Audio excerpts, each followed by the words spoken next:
Ministro, gracias por recibir a los periodistas de la organización Mi Salud. Y como primera medida, ¿en qué consiste la ley estatutaria? Tal vez el punto más importante, la salud se consagra como un derecho fundamental autónomo. Lo que hace la ley estatutaria en última instancia, es decir, la jurisprudencia de la Corte Constitucional, la vamos a incorporar a la legislación para tener mucho mayor coherencia en las normas que rigen el sector salud. Antes, podríamos decirlo de esta manera, la jurisprudencia iba por un lado, la legislación iba por el otro. La ley estatutaria junta las dos cosas. Nos define reglas más claras para el funcionamiento del sistema de salud. Dice, por ejemplo, los determinantes sociales, que son aquellas cosas que no son necesariamente salud, pero que afectan la salud, no van a ser financiadas con recursos del sistema de salud, sino con recursos adicionales al sistema de salud. Nos dice también que para algunas tecnologías y algunos servicios no pueden utilizarse recursos públicos. Define, como ya se ha dicho, algunas restricciones o exclusiones. Aquello que no tenga evidencia científica, aquello que sirva a un fin eminentemente cosmético, aquellas tecnologías experimentales o que no tengan registro sanitario o que tengan que ser prestadas por fuera del país. Yo creo que eso también nos clarifica las reglas de juego en el sistema de salud. Nos avanza en algunos temas importantes, como se ha dicho una y otra vez, convierte la política de precios en una política de Estado. Todos los sistemas de salud tienen desafíos de sostenibilidad hacia el futuro. Todos tienen que enfrentar lo que se conoce como presión tecnológica. Todos tienen que enfrentar el envejecimiento de la población, lo que podríamos llamar la presión demográfica. Todos tienen que enfrentar las demandas de las clases medias. Todo el mundo quiere todo y lo quiere todo ya. Eso lo vivimos en Colombia. Lo que hace la ley estatutaria es definir unas reglas de juego más claras y de alguna manera decirnos la definición de los beneficios hacia el futuro va a ser mucho más implícita que explícita. Eso nos impone ciertos desafíos, pero tenemos 2 años para armar este cuento bien armado en lo que se llama los mecanismos para definir la forma como se va a definir ese plan de beneficios. Yo no diría que uno podría en este momento comprometerse con una cifra y decir lo que está contenido en la ley estatutaria tiene un costo anual de 5 billones de pesos.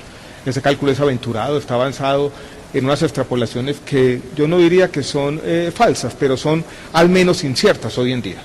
Tenemos, eso sí, los retos de sostenibilidad, pero los vamos a enfrentar con una regla que define las reglas de juego de mejor manera y que hace una cosa fundamental en un sistema de salud que había perdido la confianza pública, es generar mayor confianza y decir la apropiación de lo que aquí está, de estos derechos, de estos principios y de estos deberes, tiene que hacerse con corresponsabilidad, todo el mundo contribuyendo.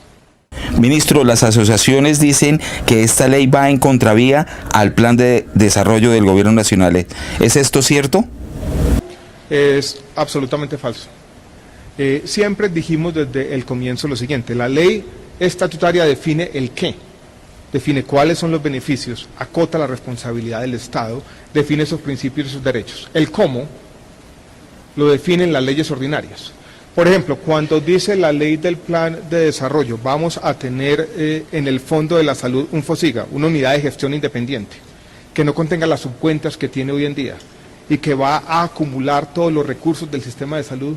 Ese es un tema meramente administrativo que nada riñe con las definiciones conceptuales que tiene la ley estatutaria en salud. Yo sinceramente no entiendo esa crítica. Creo que es una crítica falaz y equivocada que desconoce esa diferenciación entre lo que hace una ley estatutaria y lo que debe hacer una ley ordinaria. Ministro Gaviria, ¿de dónde salen los recursos para sostener esta ley? Vuelvo y repito, tenemos un desafío no solamente como gobierno, sino como Estado y más allá de Estado como sociedad, de que este marco más amplio, este plan de beneficios definido, como ya lo dije, de manera más implícita que explícita, este plan de beneficios definido con base en exclusiones sea sostenible. Para eso tenemos 2 años de trabajo y para eso tenemos que trabajar todos conjuntamente. Yo no creo que uno pueda colegir de la ley estatutaria que los desafíos de sostenibilidad del sistema, que en todo caso estaban allí. Recuerden que en todo caso nosotros teníamos un plan de beneficios y teníamos también lo que se llama un OPOS, algo que estaba por fuera del plan de beneficios, son ahora distintos con la ley estatutaria. Son los mismos, simplemente que ahora tenemos unas reglas de juego mucho más claras y ordenadas. Hoy en día está el mismo plan de beneficios y están los medicamentos no POS tal cual como existen hoy en día. Lo que tenemos son, vuelvo y repito, reglas de juego más claras. Hay un tema que se ha enfatizado en la ley estatutaria, que surgió como un punto menor que es importante, es la obligatoriedad de la prestación de servicios de urgencias. que se ha presentado como el fin del paseo de la muerte. Yo creo que eso también es importante. Pero yo quisiera que concibiéramos la ley estatutaria como un elemento más de una serie de políticas acumulativas que han ido mejorando y fortaleciendo esos derechos de la gente. La igualación de los planes de beneficios, la misma cobertura universal, la ampliación del POS que se dio en los últimos años, la misma política farmacéutica que ha hecho todas estas medidas sostenibles, los mismos políticas, dijéramos, financieras, desde el giro directo hasta la compra de cartera, hasta el uso de cuentas maestras, hasta el mismo fortalecimiento de los programas de inversión en los hospitales públicos. La ley estatutaria nos consolida esa serie de políticas y es un eslabón más de una cadena de mejoramiento. Yo creo que plantear esto como un antes y un después podría llevarnos, dijéramos, a una interpretación tal vez maximalista que no es del todo cierta y puede generar unas expectativas más allá de lo conseguible en el corto plazo.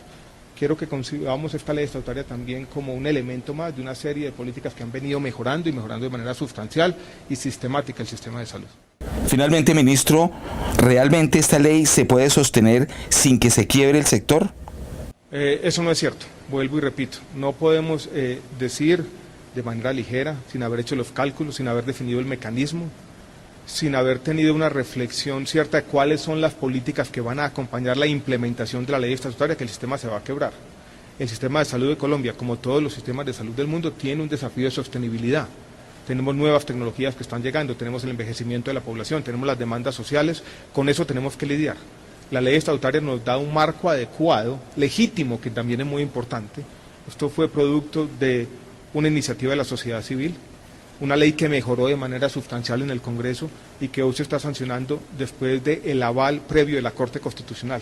Está la sociedad civil, está el legislativo y están nuestras cortes trabajando el gobierno en todo ese proceso. Eso le da a esto una legitimidad que no tenían las otras leyes. Yo creo que eso es importante, también para generar confianza y para entre todos asumir este reto, un reto que implica corresponsabilidad. Aquí todo el mundo tiene que entender, yo creo que hay una ética que trasciende lo que dicen las leyes, de que todos los sistemas de salud tienen que tener límites razonables. Y todos los agentes del sistema tienen que ser capaces de trabajar con lo que hay, que se va a ir ampliando progresivamente según la forma como lo señala la ley estatutaria. Esto es un plan definido de manera diferente, más implícito que explícito.